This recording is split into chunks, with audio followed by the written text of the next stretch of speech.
Bienvenue à toutes et à tous sur Ovadia Info, les titres du journal.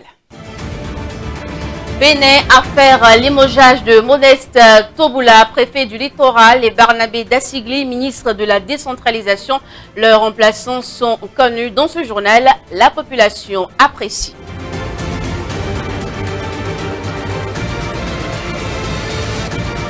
La dépigmentation, l'autre sujet qui préoccupe la rédaction de Ovadia Web TV.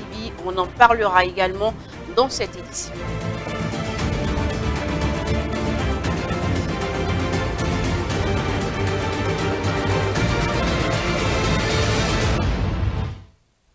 Bienvenue à tous. Si vous nous rejoignez, c'est fait depuis quelques heures. Le ministère de la décentralisation et la préfecture du littoral ont de nouveaux chefs pour succéder à Barnabé Dassigli. Le président de la République et Patrice Talon a désigné Alassane Seibou.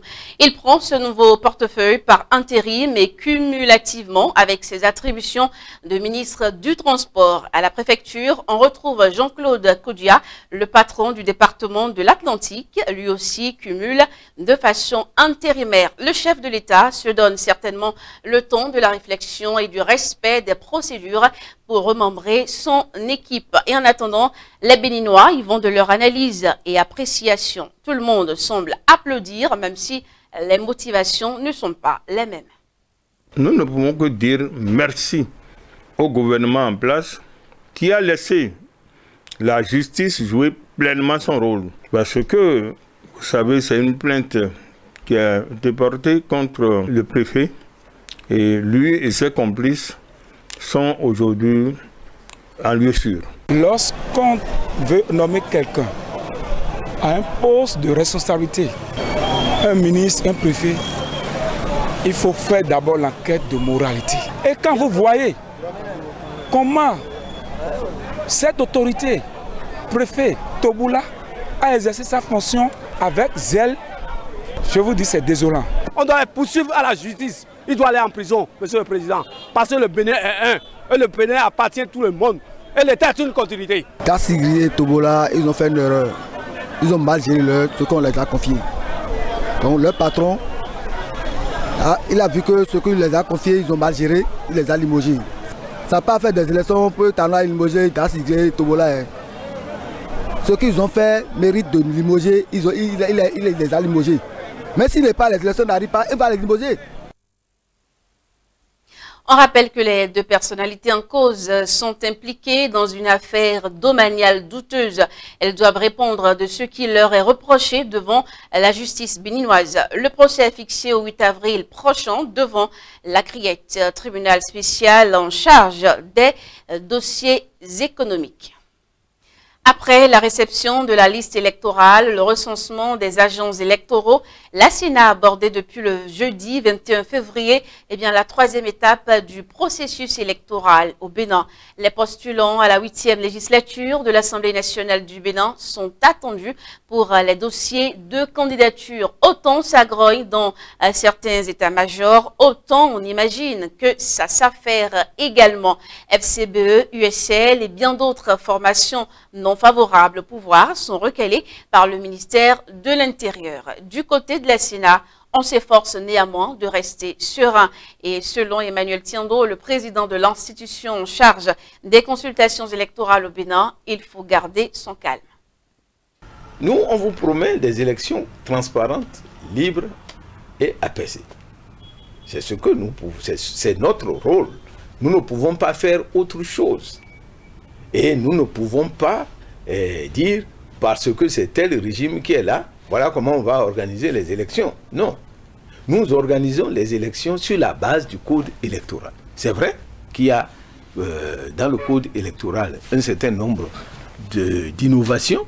Nous allons appliquer ce code électoral avec ces innovations.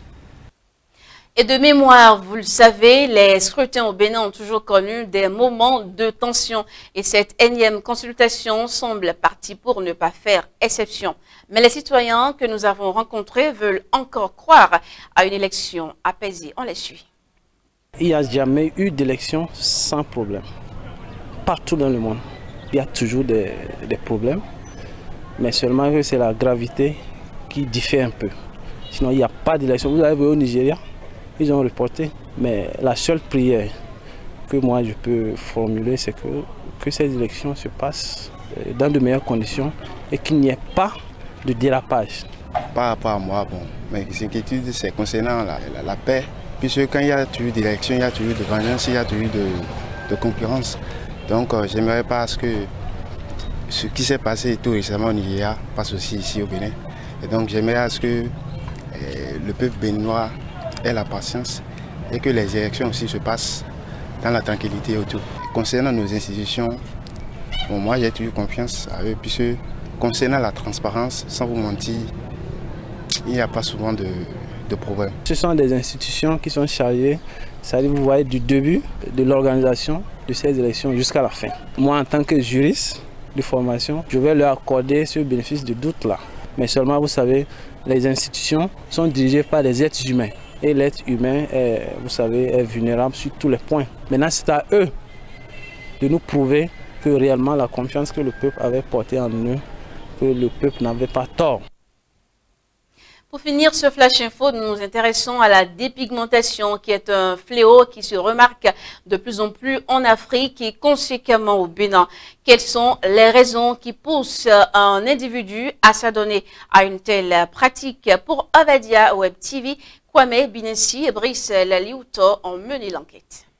C'est une mauvaise chose de se dépigmenter. Ils sont nombreux à s'adonner à cette pratique qui prend de l'ampleur au quotidien. Les motifs avancés pour aller vers cette destruction de la peau sont divers. La camaraderie.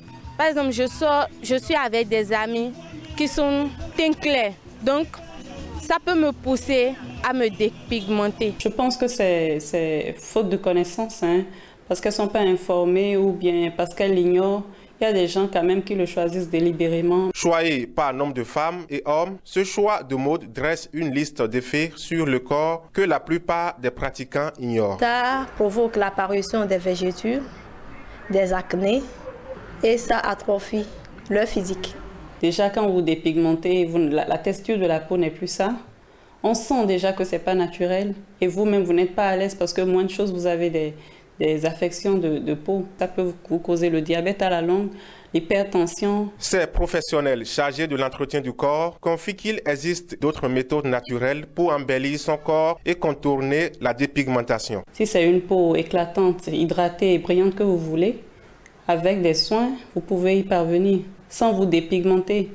Ce n'est pas nécessairement être clair, c'est être déjà propre, bien soigné et avoir un teint éclatant et brillant. Je vais déconseiller à ceux qui aiment dépigmenter la peau parce que c'est un grand risque. En somme, dépigmenter sa peau entraîne de graves conséquences sur la santé. Entre détruire sa peau ou la conserver, à chacun son choix. C'est la fin de ce journal. Très prochainement sur Avadia Info.